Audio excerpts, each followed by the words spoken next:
This video was created by VinylicPuma of VinylicPumaGaming.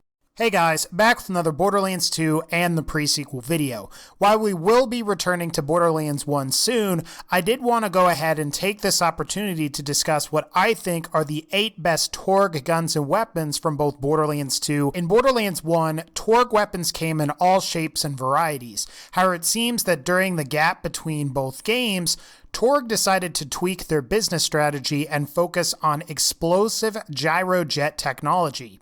While gyrojet projectiles hit a little harder than standard projectiles, they have the drawback of slower projectile speed. While this can be somewhat problematic in Borderlands 2, the introduction of cryoweapons and their ability to freeze enemies definitely made Torgue weaponry a little stronger, while also negating the slow projectile speed somewhat. But before I bore you guys any longer, let's blow some shit up. Number 8, the Torgue Mata. So the Torgue Mata is a pretty neat shotgun that's exclusive to Borderlands the pre-sequel. Too bad that we can't use it in Borderlands 2 because it's a good gun.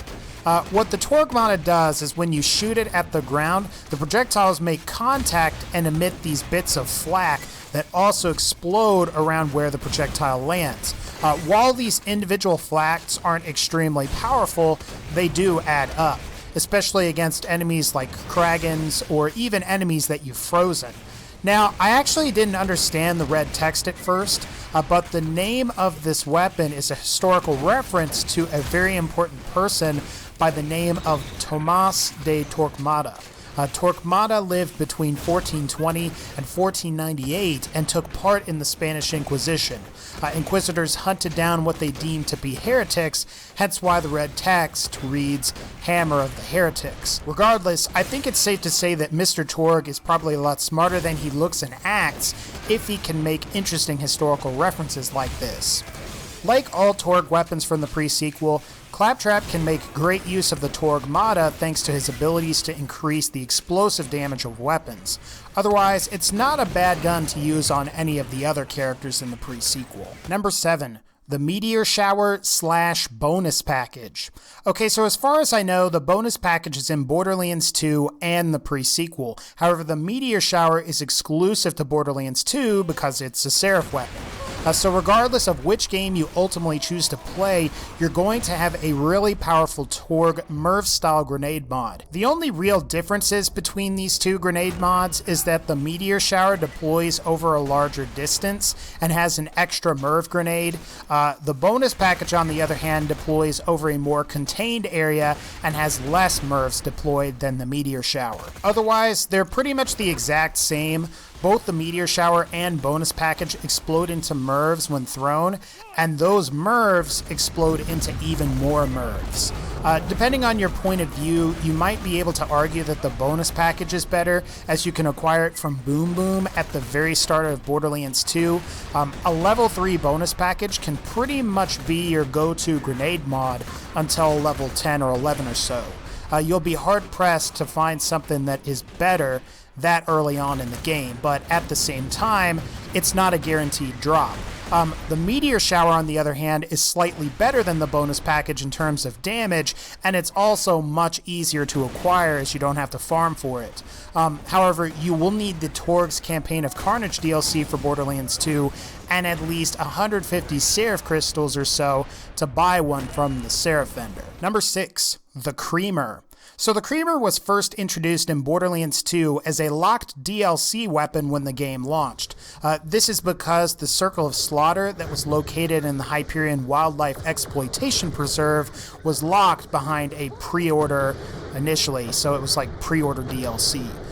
If you have the Game of the Year edition or the Handsome collection, you should be able to access this location now, as all the DLC is now included.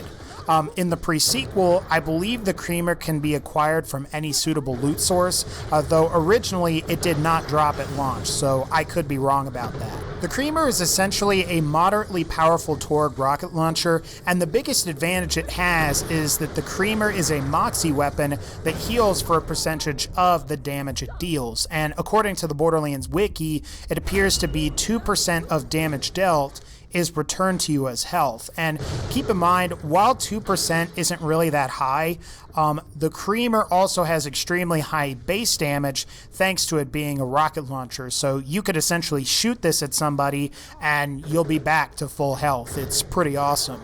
Otherwise, after a certain distance, the projectiles do split into two, which can further increase the damage potential of the Creamer, which is pretty nice. The Creamer is also a great launcher to achieve second wins with, because you will be returned to maximum health upon doing so. Number 5, the FlakEr. So the FlakEr is an awful weapon up against most regular mob enemies. However, it's a fantastic weapon up against many of Borderlands 2 and the pre-sequel small flying enemies, and it's also pretty decent up against many of the larger enemies that are more vulnerable to explosive type damage.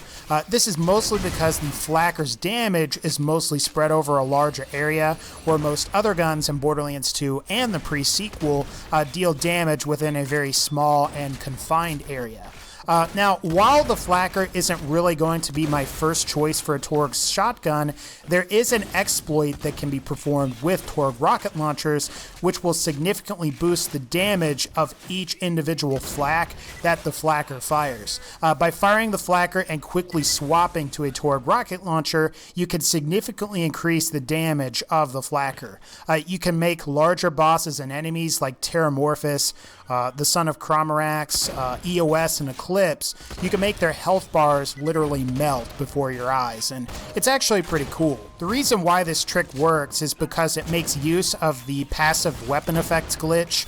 You know when you dual wield weapons as Sal, and you have like one weapon in one hand and the grog nozzle in the other hand, you will not only heal from shooting the grog nozzle and having those projectiles connect with enemies, but you'll also get the other weapon that you have also healing you for the damage it deals. And it basically works on that principle. Otherwise, pick up a FlakEr and get ready to flak the world. Number 4, the Ravager. So I think if I was going to use a Torgue shotgun without making use of passive weapon effects glitches, I'd probably use the Ravager shotgun, as it's the strongest Torgue shotgun that isn't a unique weapon. This is because the Ravager has the Torgue barrel, and while it has high ammo consumption, it has very high projectile count as well as high damage. Of course, like all non-unique weapons, Ravagers can be acquired virtually anywhere from any suitable loot source. That said, you won't be able to get Ravagers below blue rarity. While you can make white and green rarity Ravagers with a combination of Gibbs Save Editor and Cheat Engine on the PC version, you won't be seeing these weapons drop in game. Now, I think the reason that Gearbox set Borderlands 2 and the pre-sequel up this way is because they didn't want players to have access to really powerful weapons early on in the game. Both the Torgue barrel and even the less powerful Bandit shotgun barrels have high damage potential on the right weapons. Stick around because we will be talking about another awesome Torgue shotgun in just a little bit. Number 3, the Nukem. As you could probably tell from both the red text and the logo on the side of the rocket launcher, the Nukem is inspired by the Duke Nukem video game franchise, which is an IP that is currently owned by Gearbox Software. As a quick aside, if you get the chance, you should play Duke Nukem 3D, as it's a great game. That said, I didn't really like Duke Nukem Forever, but that game was in development hell for a while, so I could see why it didn't turn out particularly well. So the Nukem rocket launcher is pretty straightforward. It's a rocket launcher with high damage that explodes with the mushroom cloud when it connects with targets. While it appears in both Borderlands 2 and the pre-sequel, I think that the pre-sequel version stands out a lot more, as it's not competing with the Norfleet for the spot of being the best rocket launcher in that game, and explosive damage is much better in the pre-sequel thanks to the addition of the cryo element and the ability to freeze your enemies, and explosive weapons deal more damage to frozen enemies. Now, my only real complaint with the Nukem is that depending on the parts it spawns with, it can sometimes take forever to reload this weapon. The Nukem also has fairly high ammo consumption, which means sometimes you can only fire it once and then you have to reload. If you get a Nukem with bad parts, you might have a bad time. That said, if you get a Nukem with great parts, it's a great launcher in the pre-sequel. Number 2, the Sword Splosion. So of all of the Torgue shotguns from both games, the Sword Splosion from Borderlands 2 is probably my favorite.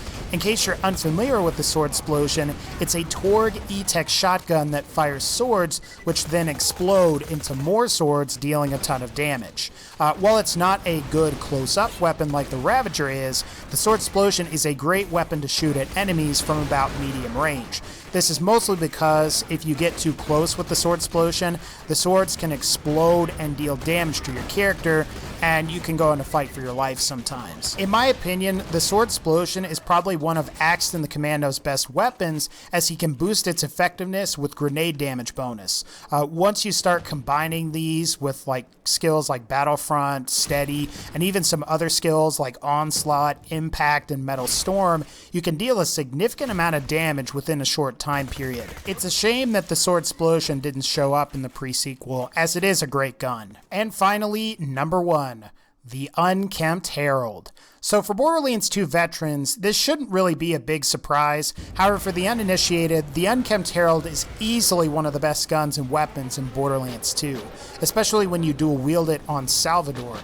That said, it is pretty good on everyone else as well.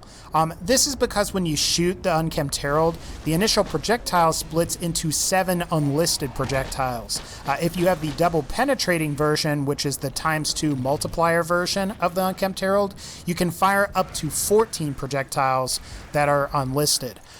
Don't believe what you see on that item card. You're actually shooting about 7 projectiles with no projectile multiplier and 14 with a double multiplier. The double penetrating Unkempt Herald, also known as the DEPA, is one of the most sought after weapons in Borderlands 2 thanks to its ridiculously high damage per shot as well as the damage per second potential that it offers.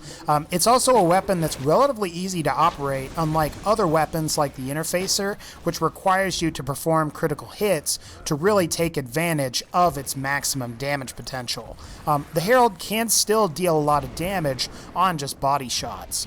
If you have only the time to just farm for one of the guns on this countdown, definitely go with the Unkempt Herald, as it is one of the best guns in the game. Alright guys, that's going to wrap up this particular video. If you like this video, please be sure to leave a like, and as always, take care and I'll see y'all next time.